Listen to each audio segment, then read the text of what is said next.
Welcome to Doing It My Way by Beata Matras, a podcast about project and product management, communication, brand, and IT. All these topics will definitely improve and have a positive impact on your career.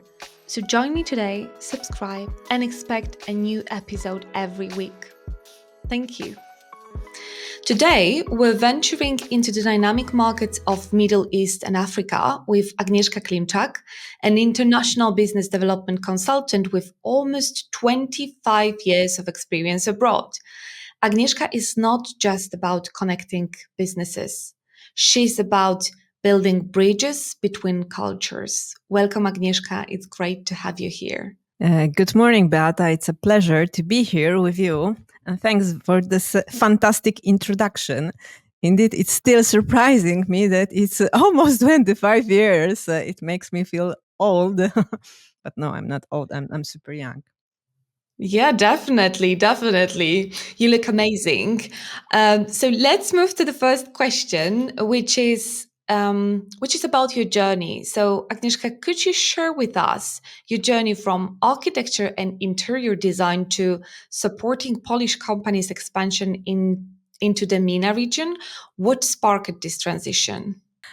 Great question, Beata. Actually, my background is in economics. I'm graduated from Gdańsk University and then in La Sapienza University in Rome.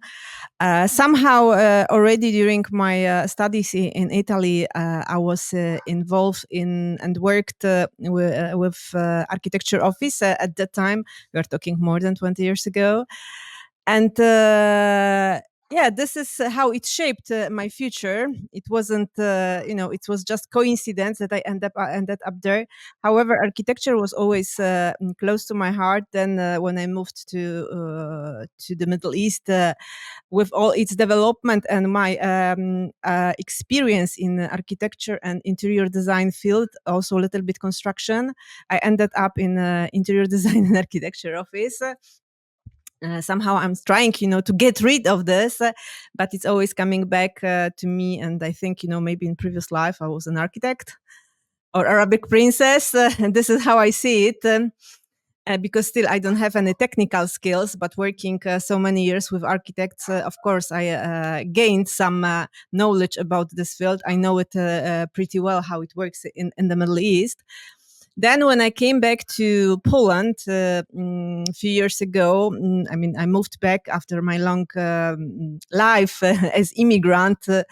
They're called expat. I wasn't really sure what to do here.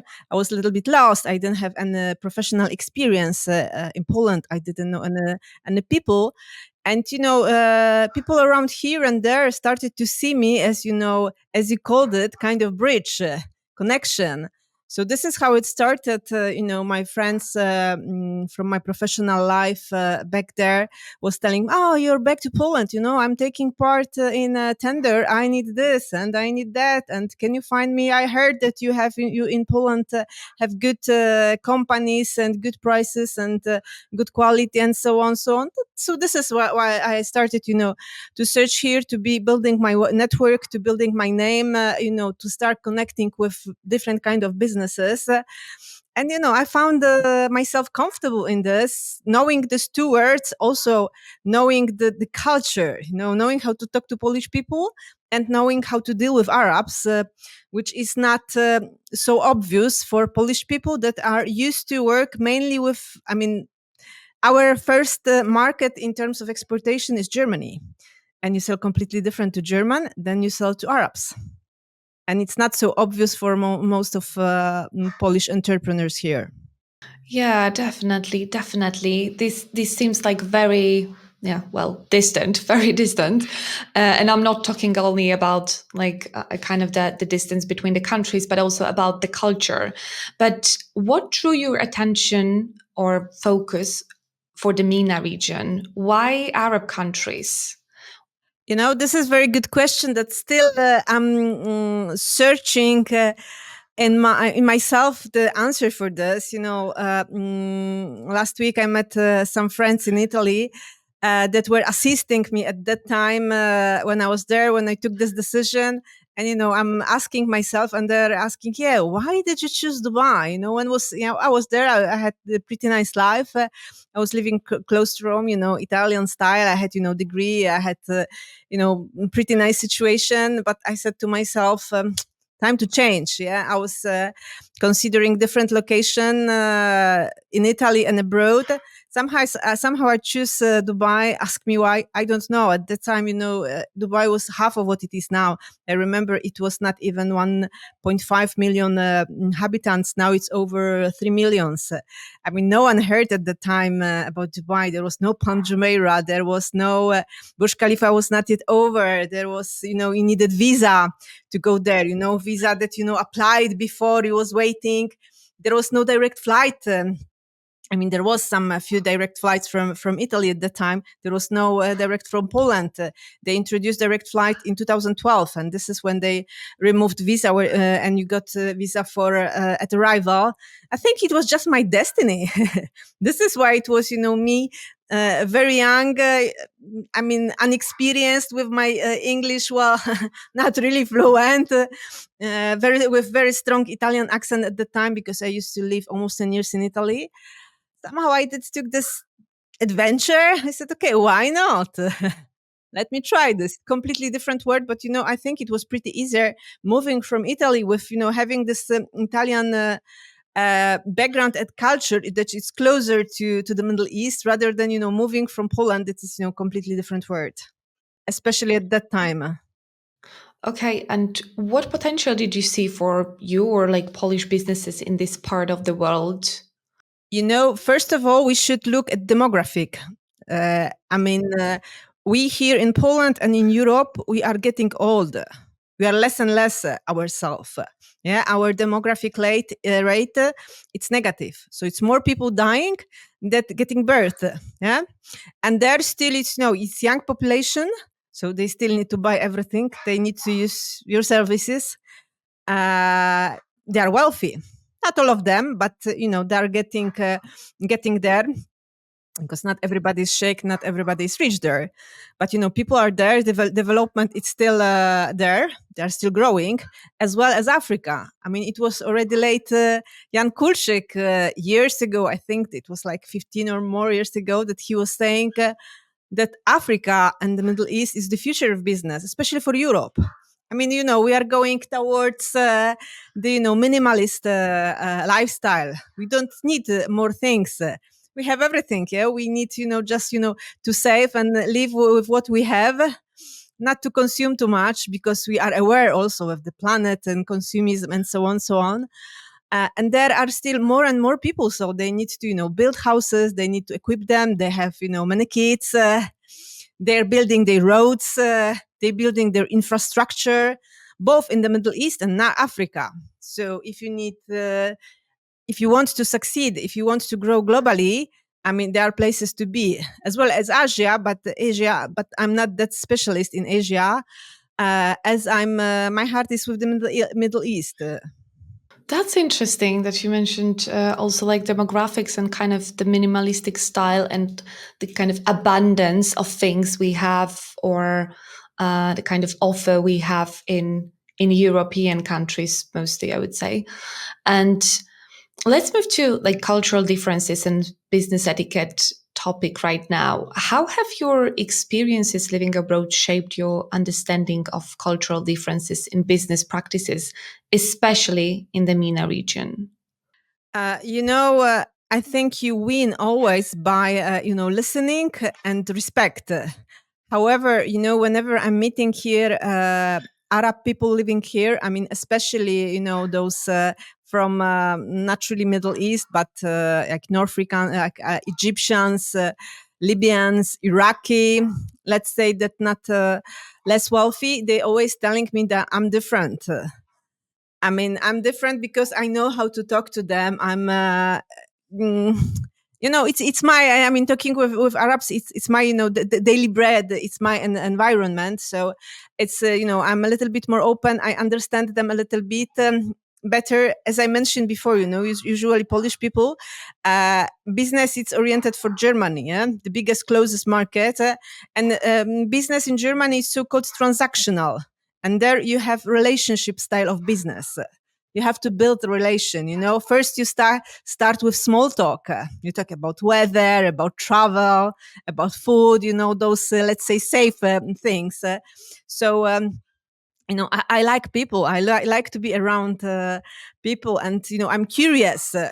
I don't judge. I think also here Polish are now we are changing, and this is what inspires me more and more talk about cultural differences, because we are more and more surrounded by colorful people, by foreigners, because mainly of demographics, yeah, that we need people to work here, we need people to pay taxes and take care of us, that we are getting old. We are not we will not make it ourselves.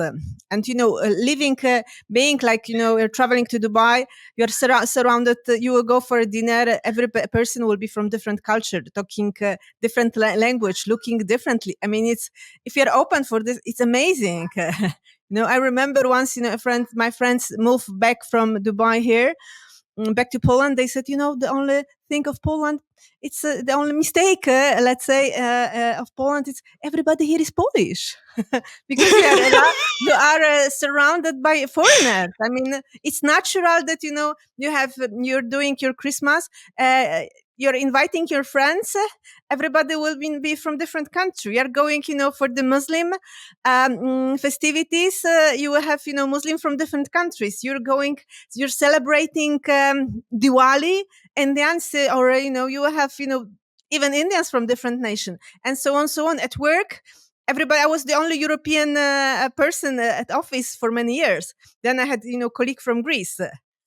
Then we had a lady from Belarusia, but for several years I was the only blonde lady and only European. So you are surrounded by so many different nations.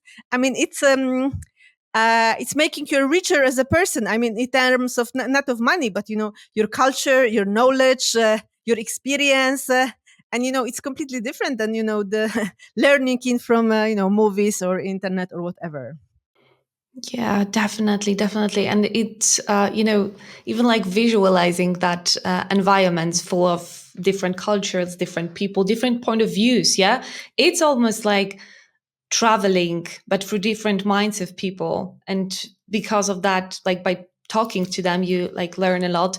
And as you said, it's not enough sometimes to just, yeah, watch the TV shows about the cultural differences or reading about it from like learning from books. You need to dive into that, like with language. And could you highlight some essential cultural differences that companies or professionals should be mindful when venturing into the MENA markets? I mean, the thing that I'm repeating and repeating, and I will continue to repeating, is building relationship, building relations. Yeah, it's not Polish companies often they have this vision that they will go.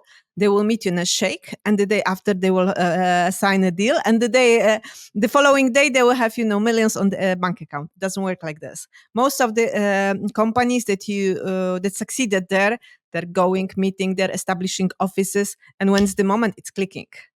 So it's about being there, build your relation, meet people, and build trust, show who you are, and then eventually business is coming. But it's not like this. I'm receiving. I'm meeting a lot of people, receiving a lot of calls. Companies are going to the exhibition. Dubai mainly is the most popular. Everybody wants to go to Dubai. It's okay. Then, they're calling me. Oh, no, everybody wanted my product. They were so interested. I don't have competition. 1 month and nothing. I have so many business cards and I didn't sell anything. What's this? I said, what did you do to follow up? Did you move back there? Did you go? Did you call? No, I have such a good product. They should come to me. Doesn't work like this. Everybody wants to sell there. So you have to differentiate yourself from others. You have to go there. You have to build your network, your relation, your trust. I mean, this is everything. Business is relation, and business is relation in Middle East and North Africa more than anywhere else. Because clients are buying from me, not that I'm cheaper, not that I'm better, not that I'm nicer, because they trust me. And they know that I will not sell them something they will not be satisfied, even if it's more expensive than other. Doesn't exist now products that have no competition. Even IT, wherever, everywhere you find a competition. At the end of the day, most of the products or services are similar. So you have to prove yourself different, more trustable, that you will not disappear. Of course, the best thing is to establish office there. It's number one, but also you have to know how to do this, or use a trusted consultant, like it or not. But this is how it works, because they trust me even if I introduce you to my network, to a partner that might be useful for you. They trust me and they don't trust you. Yeah, and always I will be the first choice for them, not you. So if I will tell them, whoever is going to be, you are maybe not the the best person, so they're still my friends, not yours. I mean, but if I introduce yourself, this is also important. Who is introducing yourself? So this is also how I built my network. First, using being still friends with people I used to work 20 years ago. They continue to recommend me, and others, so they know where I'm coming from. Yeah, what I did, they know I'm not going to disappear. And they also expect that whoever I'm introducing them, it's the same, let's say, quality. Okay, that's interesting. But it also kind of needs the skills of, who you can trust to, like, because you know that you can trust yourself and they can trust you. But what about the other side? I mean, this is, this you learn. If you are 20 years old, you are still, let's say, navigating, learning this. But then with time, you develop this. Of course, people appear and disappear in your life. It's not, that everybody is there present 100%. But still, if you're trying, there are many tools now that is helping this. Yeah, years ago it wasn't, but now we have tools like social media, LinkedIn mainly. We have like WhatsApp. We have other WeChat. I mean, it's not that you are stuck with your phone on your desk, which is expensive to call, abroad, and waiting. I'm talking about old times that you are lucky if someone is there on the desk or at home that can pick up the phone. It doesn't. It's not anymore like this. So we have so many tools indeed to work there. Now was the flood in Dubai. So what I did, I was checking all my friends, are they okay? Yeah, my friends, my business partner, whoever it is. So I was telling, I'm coming. So also, reminding yourself about when are there holidays. I mean, the religious ones. You have to remember to get to these people. I mean, it's nice as they remember about our holidays, because we have Christmas and other festivities. But Christmas, it's a normal working day in Arab countries, as it is in China, for example. Yeah, in Asia it's not a holiday, but they know, they are aware. But I remember, once years ago, my client from China used to call me on 25th of December, during Christmas day, that the shipment was not coming. I had the issue at customs. Yes, but it's Christmas day, how can I help you? I mean, this is working international business. There are no holiday, because there is time differences. Here it's Christmas, there is not. Here is normal day, there is no Ramadan, Eid, whatever, yeah, Diwali, name it as it was. So it's you're always there. Yeah, it's always a work day. Yeah, no holidays. Um, and let's sorry. Right now, let's move to the marketing and communication principles. And we touched of this topic because relationship building is strongly connected with communication. But marketing in the MENA region can be quite distinct. Could you share some effective strategies or principles that have worked for you?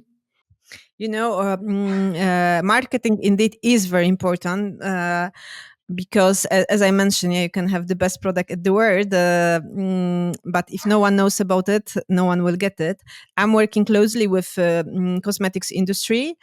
And yes, even if you put the product that is super known in Poland on the shelf in any of Arab countries, but it will not be followed by marketing, you will not sell it. So then marketing, it has to be there, of course. But you have to remember few principles there, as you mentioned. Important is religion. So first of all, you don't put nudity. You don't put naked people there. They do trust more in terms of visuals. If there are, features of Arabs.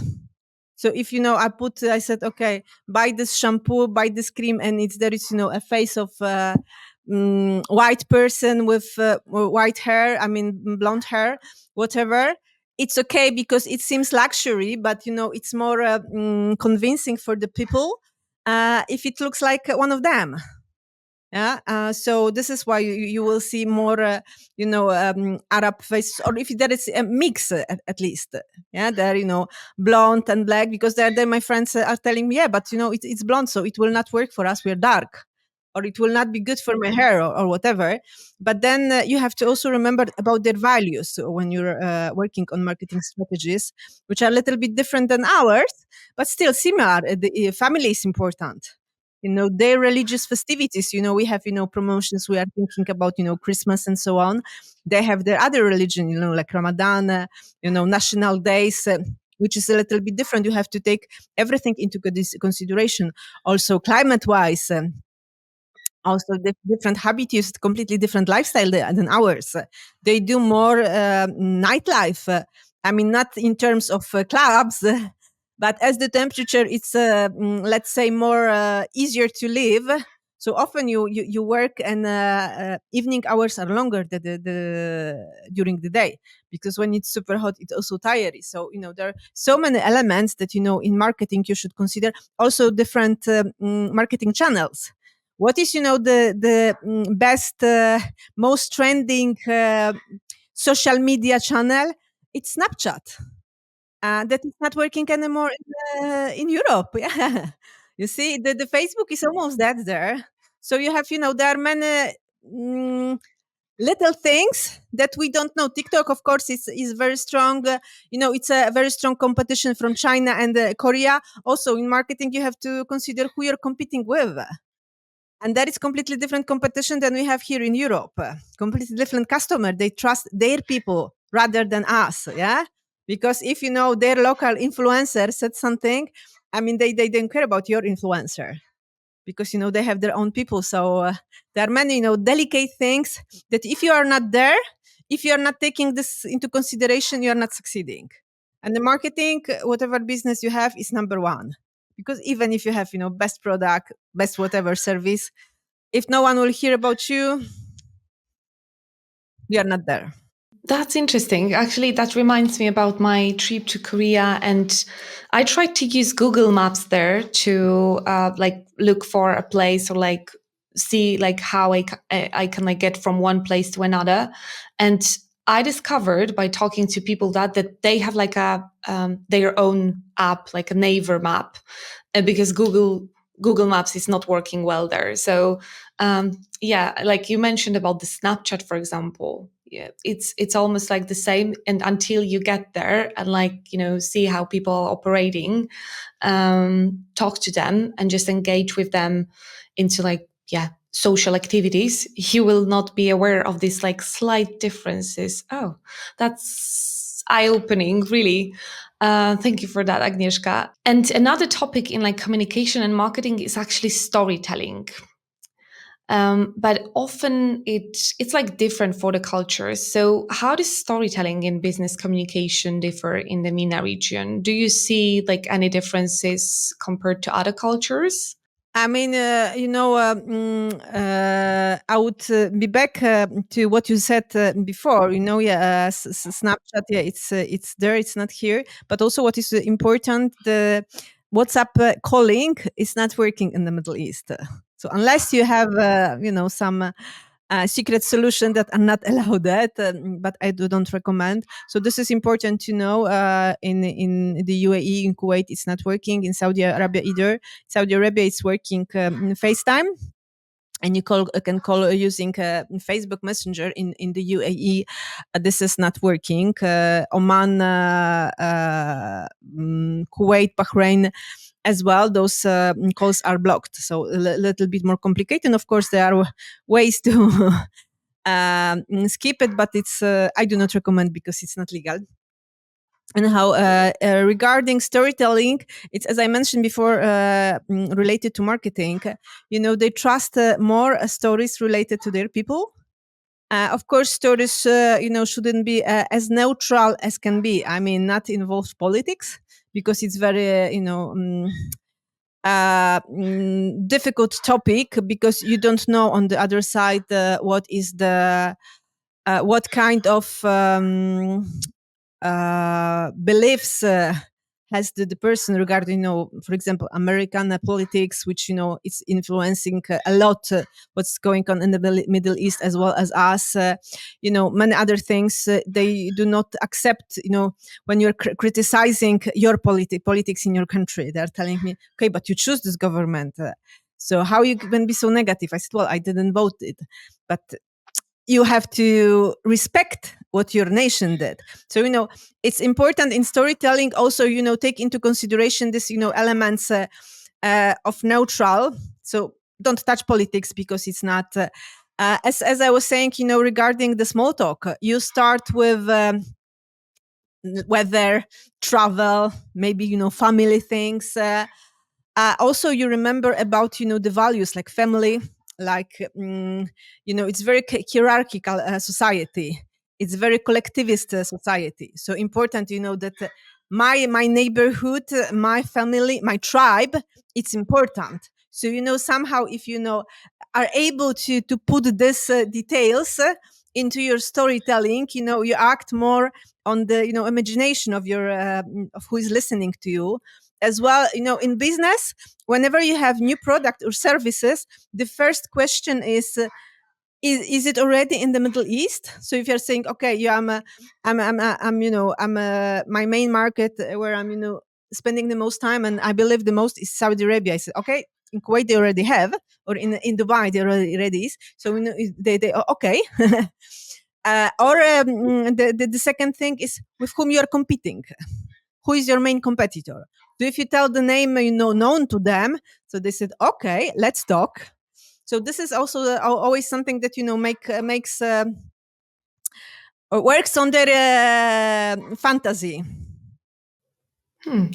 Okay, like a kind of they understand that they are familiar with that, so they can like kind of Yeah. identify with the product. Yeah. Okay. Connect with something that they know. Okay, that's interesting. We touched a lot about relationship building, and yeah, kind of relationship building is also like another name for that is networking, I would say, and it's a significant part of your daily work, definitely. How do you approach building business relationships in culture that, according to my knowledge, how you highly values personal connections? You need to spend like a lot of time on that. I mean, yeah, you need to spend a lot of time, but then you have to remember. So once you met someone the day after, you send, a WhatsApp, you remain in touch. I mean, it's just like this. The other day, a friend of mine was attended a dinner at our common friend in Saudi Arabia, and she met my ex-colleague that we know each other since Dubai time in the beginning 2007, something like this. So I'm still in touch with these people. They know where I am, who I am, what am I doing. So just you need to follow up. Follow up is the key to everything.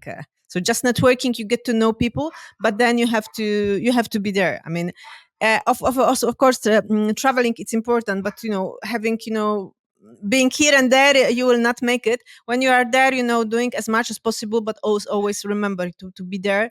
I mean, in terms of getting in touch, people remember about festivities from time to time.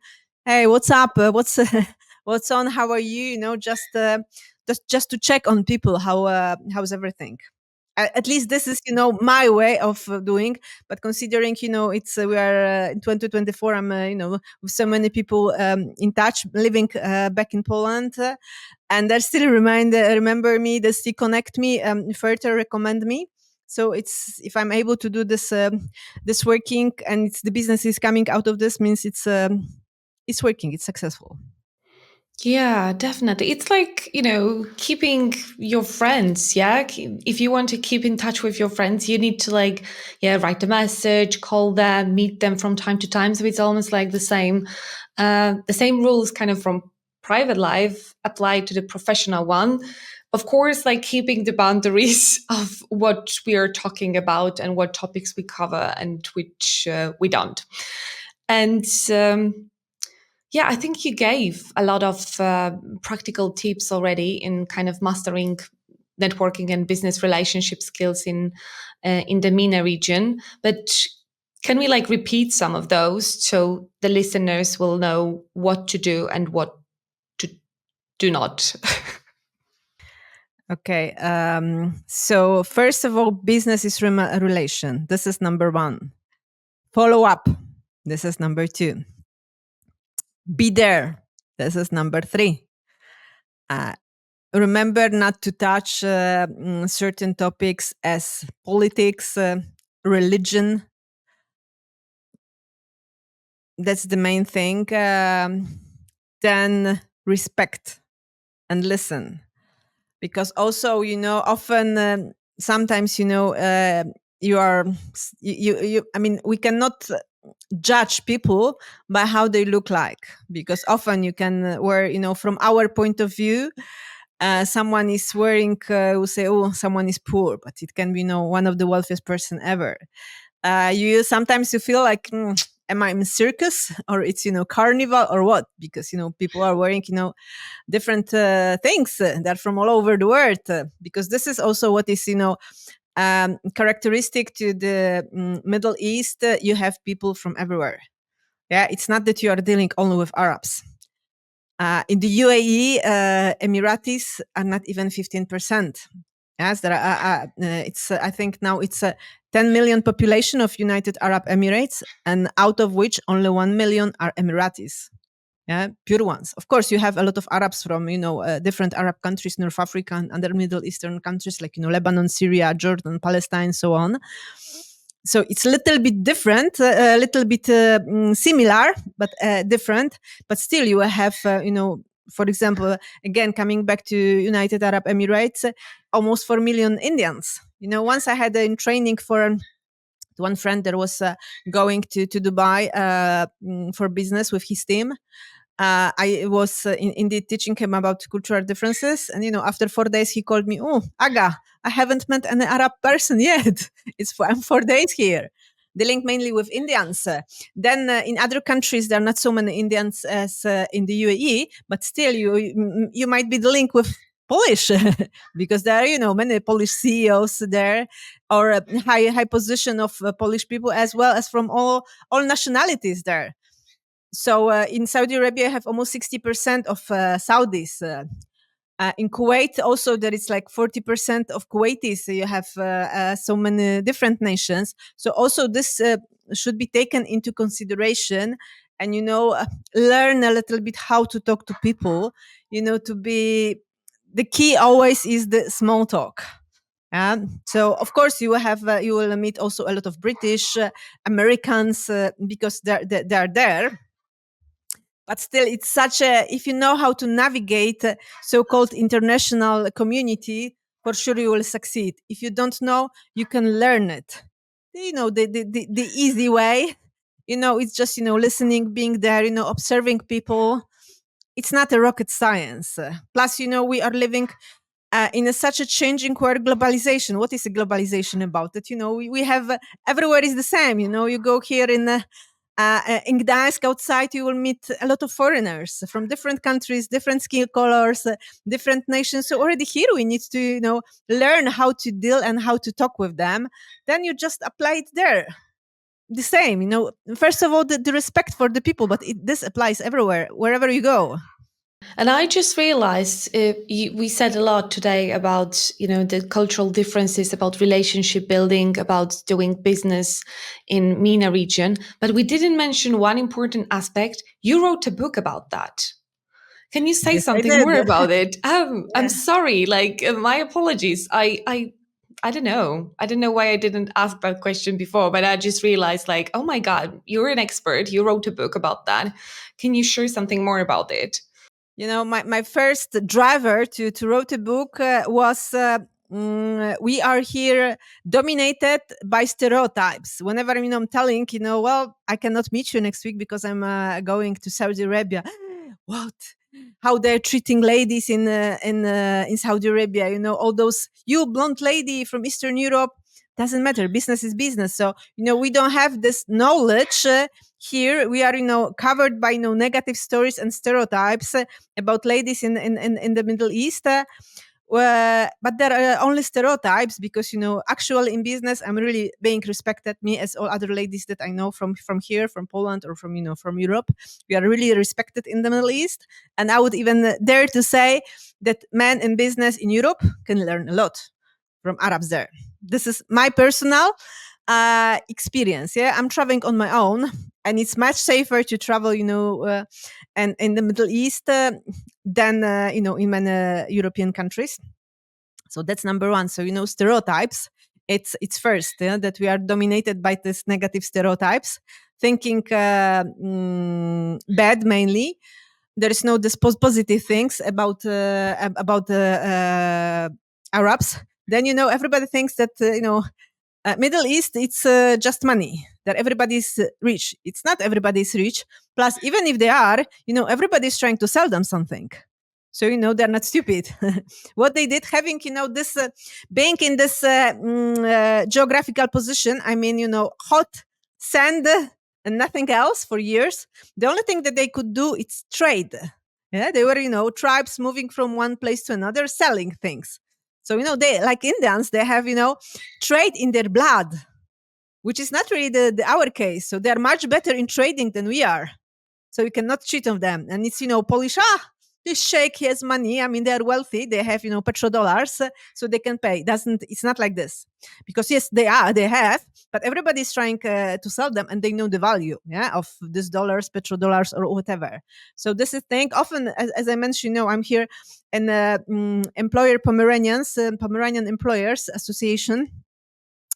I'm meeting a lot of entrepreneurs here, and often they're saying, "Oh, this German businessman, this German company bought from me, and Arabs they don't want. They're stupid. They don't want to talk to me." I said, "How did you approach the Arab customer? The same way as German. No, this is my product. This is my price. Take it or leave it."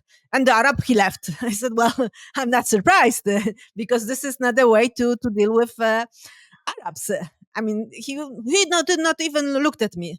Of course he didn't, because this is not, you have to start a little bit smoother. Yeah, you do your small talk, you do introduction, you have to know the person you have in front of you, and then with time said, okay, so this is, if you're interested, I'm having this, let's talk. Yeah, and there will be continuation, or there is chemistry or there is no. So it's not so obvious, but you cannot treat everyone the same way, because it's not. So those details, stereotypes and lack of knowledge how to deal with Arabs. It's why I said, okay, there is no such a publication here on this market. Let people help, because if you go to any bookstore here, you will see just, if you think Arab, you will see just the book, with, scandalic, recalling and mentioning only scandals, and negative stories, rather than indeed how to do this to succeed. Yeah. Yeah, or romances, yeah, happening in the maybe not MENA region, but yeah, in Middle East and something like that. Yeah, I bought your book a few months ago, and like went through it, started to go through it, but it wasn't. Yeah, of course, I'm struggling with time. I know that's the excuse, but I'm going to like read it. And yeah, and it was actually the first time when I saw a kind of that publication. Are you going to translate it to English? Do you have plans like that, or it's already available in English? I already started the translation, as I have, I'm suffering the same as you, lack of time. Yes, it's going to be available in English, but also I started already, writing another one. And this Wow. another one, it's going to be available only in English, but still, it's everything needs time, and here it's a little bit lack of time, but it take time, but I'll manage it. Not sure if this year still, but let's do this. I already know how to do this. I've been through this adventure. I did it on my own. I mean, I did self-publishing. So, once you got this experience, I mean, it's worth to apply it again. So, yeah, definitely it's going to be in English, and next one is in English as well. Okay, wow. I love to hear that. And yeah, waiting for another publication. Is it going to be again about the business in the MENA region or something Yes, different? it's going Okay. to be a similar subject, similar but different. Same but different. Of course, I will not repeat what I already wrote, no, but again, related to the MENA business, and yeah, I will not say more. Okay, yeah, that's going to be your secret until it will get published. So, um, yeah, can't wait. And what about kind of I think we should like close our conversation. It's super interesting to like listen to your stories and like dive into the cultural differences, but I'm mindful of time and I know that as we're all busy, we like shorter episodes. That's what I learned after recording a few episodes of few like more than 20 episodes already. um so wrapping up, like reflecting on your diverse career, what's like one key piece of advice you would give to someone looking to expand their businesses in the MENA region or moving their career there? Just do this. Just Try. Be brave. You know what I did? Oh, it's true. Yeah, I was young, and I'm not saying stupid, but you know what I did years ago? I just, I wrote my CV in English. Considering I used to live in Italy, I was not using English at all. So really, my English wasn't, the best ones. I was struggling talking on the phone, but somehow I made it. I packed, suitcase of my best summer clothes. I wrote CV and I went to Dubai. Yeah, it was, different times. I was lucky, but, because my second name is Lucky, I got it. But, still, when I'm thinking, of from this perspective, yeah, I was really brave at that time. Now it's a little bit different. It's more, let's say, more competitive, more different, because it's easy. The access there is easier to Dubai or other places. We know more. It's more open and so on. So still, it's easier, but more competitive. So I wouldn't. If you have nothing to lose, maybe you can try. But still, it's not that easy. It's expensive and so on. But if you're into business, you're doing business, go and try. And not one that you go, oh no, I've been once on the exhibition and I didn't succeed. Go again. Search for other ways. There are consultants, there are associations, there are different kind of chambers that are supporting this kind of business. I mean, whatever kind of business. So just do this. I mean, be committed and disciplined, because it's not even a marathon, it's ultra marathon. It's not going to happen tomorrow. It's really, you have to be oriented long term, because if you are oriented short term, if you want to sell tomorrow and do business tomorrow, no, I will tell you, forget. Go to Germany or other markets where it can happen faster. Don't go to the Middle East, because for sure it will take time, and you have to be patient. Really patience. Whatever you're doing, they requires patience, because for the building network is important. But remember, out of this network, huge network, maybe with one person you will make a deal, but you have to try. You will not try, you will not know. So you just try. Just do this. I know it's it's, I don't know if it's encouraging, but you have to, if you want to succeed in the Middle East or Africa, because let's say the business style is similar. Yeah, in Africa, there are money there. Just you need to know where to go, who to know. Yeah, and who will know you, because also it's not important they will say, oh, I know the king of X country in Africa, but it's important if this king knows you as well and if he will buy from you. So in the Middle East is the same. It's not okay, I know Sheikh X, but if someone else asks if the Sheikh knows you, if you say yeah, he or she is it's okay, yeah, they know you.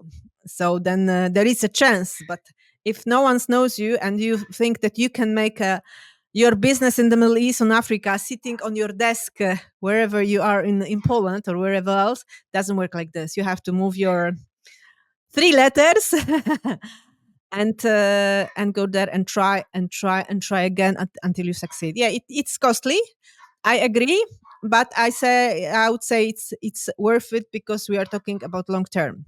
They're interested long term. This is also why you build a relation, that it shows them that you are not there for one time. It's not that you just want to sell them something and disappear. Huh? That you want something that will last. Maybe not this time. This time they will not buy for you, but they will call you after 1 year. So you don't know. This is how it works. Yeah, and it's encouraging and inspiring. I have to admit, just do it. Yeah, it's the simplest but the most powerful advice. Yeah, there's no other choice. Just do it.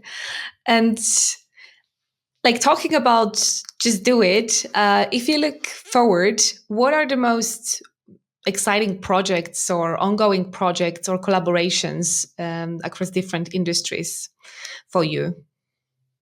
Well, I not reveal this secret, but I will just add, just don't be shy, just give it a try. Because also, I encourage ladies, women, I mean, expert managers, owners, CEOs, but ladies, go there. Because often, this is, they prefer, often, my business partners, they're telling me, you're a lady. I mean, if I have to buy same something from a man and I can buy the same from you, I would choose you. Yeah, because I'm always dealing with men, so it's a pleasure for me to deal with, as a change with lady. So I'm encouraging ladies to go there. Don't be afraid. There is nothing to afraid. Really, it's more than dangerous to go to London or Paris than go to Riyadh or Kuwait, Doha, Bahrain or whatever. Yeah, so this is important. And well, I'm happy to experience this transformation of the Middle East and watching it. So I don't know what future will bring me, but yeah, I'm really excited to be part of this world. So for sure, I'm again to stop in new field, but let's see what's going to happen. And I'm happy to for my new book, it's also adventure. It's not the book itself, the end, but it's the process that is leading you there. So this is this adventure that is super nice. Yeah, definitely. And it seems like the future is very bright. And for those inspired by your journey or looking to connect with you for advice or collaboration, where they can find you online? They can find me, of course, on LinkedIn, as you found me. So I'm there very active. I'm publishing about Arab world almost every day, a part of weekends. So you can follow me there, and of course you can buy my book. There is printed book, Business for Arab School, and there is also ebook. So if you like to read ebooks, it's also available. So I would say these two channels are the easiest. Thank you, Agnieszka. I will link your book and your LinkedIn to the podcast description, and also when I will be doing the communication and posting that on LinkedIn, I'll also add the links to connect with you. Thank you for our conversation. It was really empowering and kind of positive. Yeah, I have to say very positive. I love your energy, and yeah, thank you for the conversation. Thank you, dear. I think it's the best is here to come for you, for me, and for hopefully everybody who is listening to us. So yeah, I'm positive. Miss Positive, they used to call me in my office in Dubai because I'm full of this energy. I don't know where from it's coming, but it's here with me. So thank you, Bat, again for inviting me and having this nice conversation. Thanks for joining me on another episode of Doing It My Way by Beata Matras. If you enjoyed this episode, please do not forget to subscribe. Remember, this podcast is a dynamic journey and your feedback is very welcomed. Connect with me on social media. I would like to hear your thoughts, questions, and topic suggestions. And stay tuned for upcoming episodes. And until next time, keep doing it your way.